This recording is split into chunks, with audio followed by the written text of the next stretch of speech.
Hi everybody, this is Michael Hildebrand and I'm your host on the Sleeptrust podcast, where I'm talking about how to gain back trust in your ability to have a superb sleep again.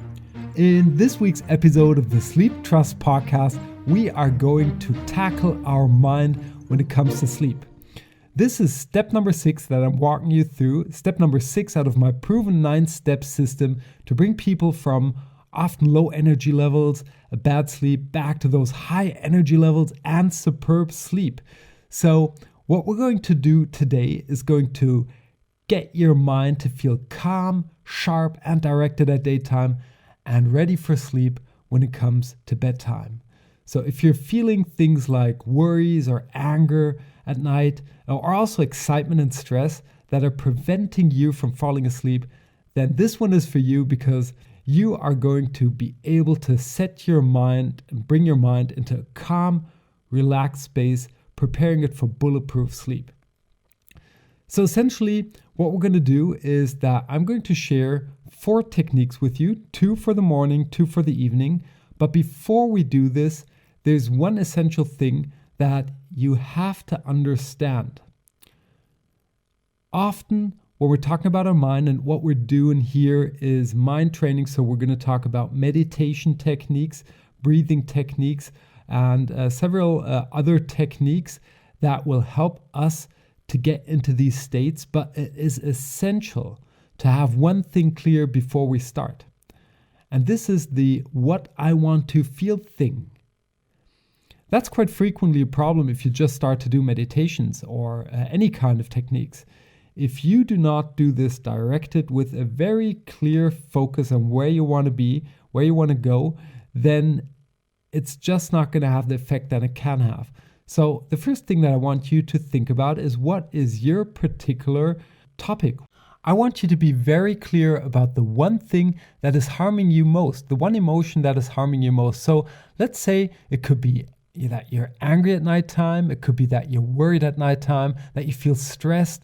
Whatever it is, I want you to get very clear about this, and then you want to find the emotion that is on the flip side of that coin. So, as an example, if you're feeling worried, you might want to feel safe.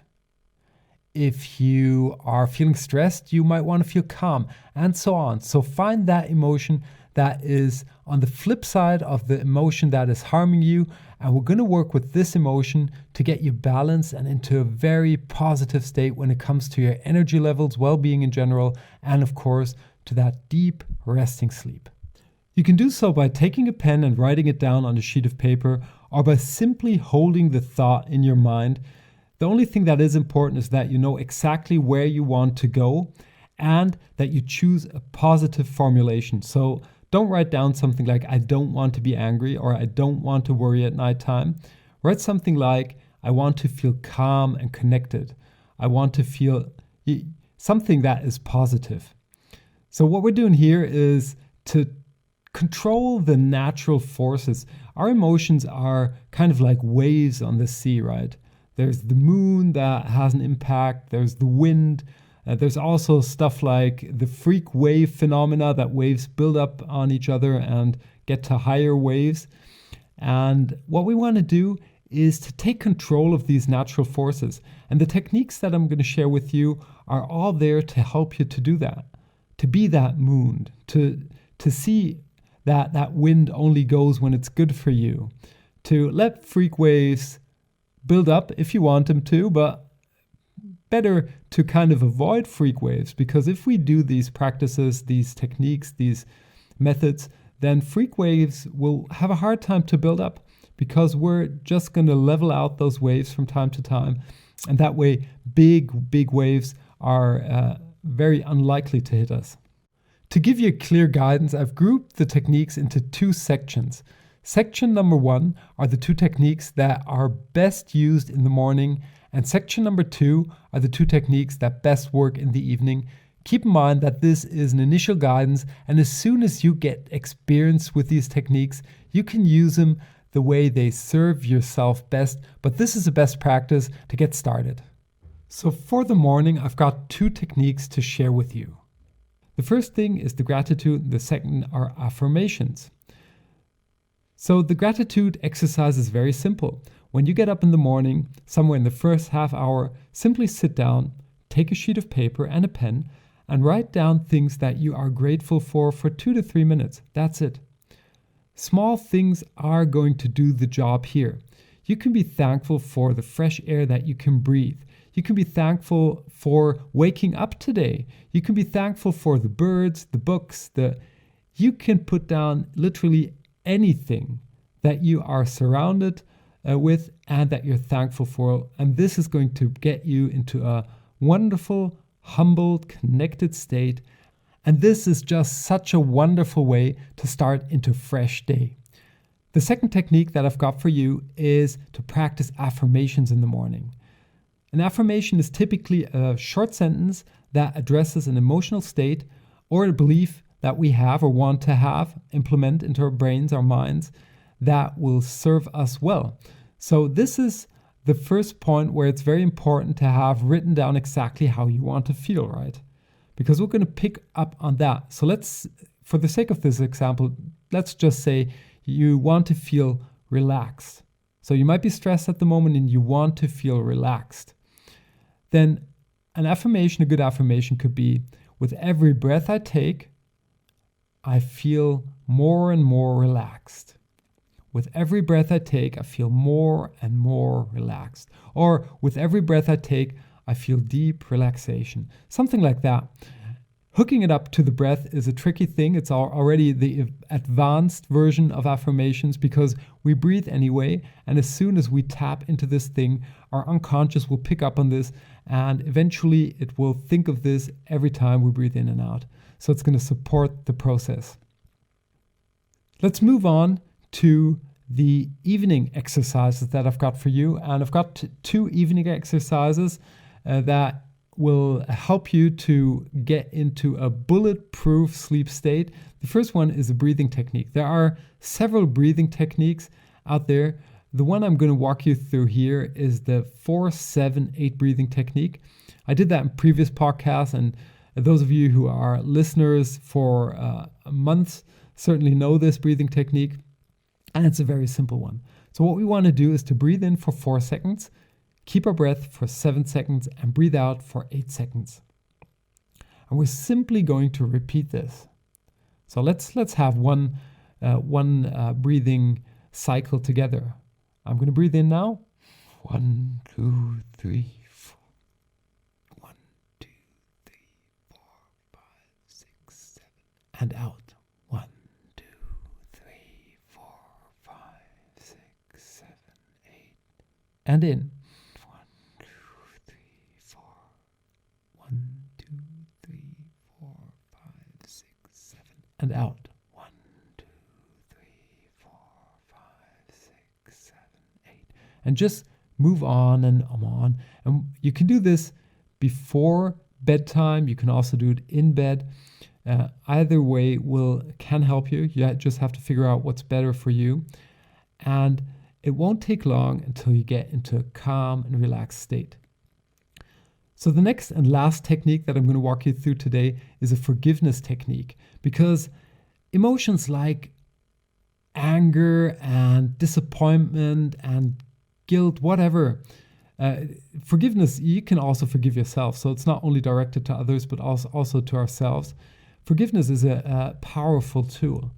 And the simplest way to handle forgiveness that I found is the Ho'oponopono. This is actually kind of an affirmation too. What you do is to say 4 little phrases over and over again, and you're going to think about the person or the situation that you want to handle, that you want to get into balanced feeling, get into an integrated feeling, not feeling this negative emotion towards it. So what we want to do with the Ho'oponopono is to think about the situation or the person and then simply say, I'm sorry, please forgive me, I thank you, I love you. I'm sorry, please forgive me, I thank you, I love you. And you can also mix these 4 little phrases up into different order. It doesn't matter. As long as you move on and continuously say these 4 phrases, thinking about the person, and at some point you will notice, at least your likelihood of noticing this is very high. If you move on and give it a chance for a couple of moments, you will notice that you will get into a state of forgiveness. So typically what happens for me when I do this is that I feel my role in the process. So see what I did, what I could have done better too. And that helps me to see that the other person couldn't handle the situation better than he or she did. And at some point it just feels okay. That doesn't mean that, you have to go to that person and say, oh my God, we're just going to move on, do this again and again. That's not the thing that we want to handle with forgiveness. It's about letting go of these negative emotions that are really pulling us down. And when you do this, before you go to bed or even in bed, you're going to get into a wonderful state and fall asleep if anger is part of your particular problem, right? So it all depends on getting the first step right, nailing it, writing down what you specifically want to experience over the course of the day. And then you're going to align all of these 4 exercises towards that emotion that you want to be. This is like kind of telling the moon when it's going to, pull the waves over, telling the wind when it's going to blow, and also calming everything down before nighttime. Because at points, we all have to be clear that emotions are, when I say negative emotions, I mean emotions that are not pleasant for us to feel. They're not negative. They're there for a reason. We have to listen to these things, and we have to get in touch with our emotions to be able to know what they're trying to tell us. There is something that they're trying to tell us, sometimes about other people, and quite frequently and often about ourselves, that we have to get in touch with ourselves to settle these emotions. And there are other emotions that we just want to feel at the right time, like excitement, even positive stress, getting us into productive, creative states. These are things we love to experience at daytime, at the right time, right? And it's good to push us there at daytime. And it's also good to get down into deep, calm, relaxing state at nighttime before we go to bed. So these are the simple steps. And it's important to understand what we did and are doing here today is step number 6. We're talking about the mind and what you can do for the mind to set it up for a very energized day and a solid, good quality night of sleep at nighttime. But it's only one part of the puzzle, right? There are 9 steps to take you from being in a low energy state or a feeling that you can't get that deep resting sleep back to those high energy levels and superb sleep. And with step number 6, we're closing up the practice part. So now we know what we can do for our bodies, our mind, our nutrition, right? And the next 3 steps that we're going to walk through in the next 3 weeks here together will tackle how we can create healthy, good, joyful rituals and how we can implement these as lasting habits to get into a life that works completely in our favor on autopilot. So as always, it's your decision to see what you take out of this podcast episode, what you actually really implement. You can also go on and say meditation, gratitude, that's all, kind of I'm through with that, or I don't believe that's going to work. It's completely your choice. But if you opt in and really want to do something for your mind, this is a good set of practices, good set of techniques to move on with. So you might also want to go to sleeptrust.eu, and you might definitely want to go there to download a little cheat sheet I've got for you that you can use to write down what you want to feel like and to write down, little affirmations and to line up all these things with the emotional state that you want to have. So go to sleeptrust.eu. I'm going to hook that up for free into the show notes. And with that, let's wrap up this week's episode of the Sleep Trust podcast, when we are talking about finding back to high energy levels and superb sleep it's essential to get our minds into the right state. There are exercises that we want to do in the morning, like practicing gratitude or positive affirmations, and others that we might want to do in the evening, like using breathing techniques to wind down or forgiveness techniques to get us into a balanced and connected emotional state. Either way, it's your choice to use them as they work best for you, and always think about using them in a playful way that is fun and will get you there where you want to be. And that's it for this week's episode of the Sleeptrust podcast. I hope you enjoyed yourself and that you will direct these techniques to the emotional states that you deserve to have, that you can have, and that will serve you well when it comes to your energy levels and your sleep. And that you tune in next week when we are going to talk about how to create a powerful ritual out of everything that you learned in the last 3 weeks. So definitely tune in. And until then, have a superb sleep. Hey there, and thanks for listening to the Sleeptrust podcast. I hope you've enjoyed this episode. If you want to get further information on this podcast or material that will help you to gain back your sleep trust, please check out sleeptrust.eu. That's sleeptrust.eu, where you will get lots of information around sleep. And here comes some legal stuff. Everything on this podcast is my opinion only, so do not take it as an advice, as I am not a doctor, nor have I considered your personal situation. If you feel that you need medical advice, please consider getting an appointment at your doctor of trust.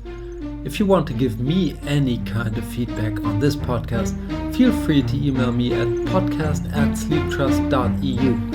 I hope you tune in again next week, and until then, have a good sleep.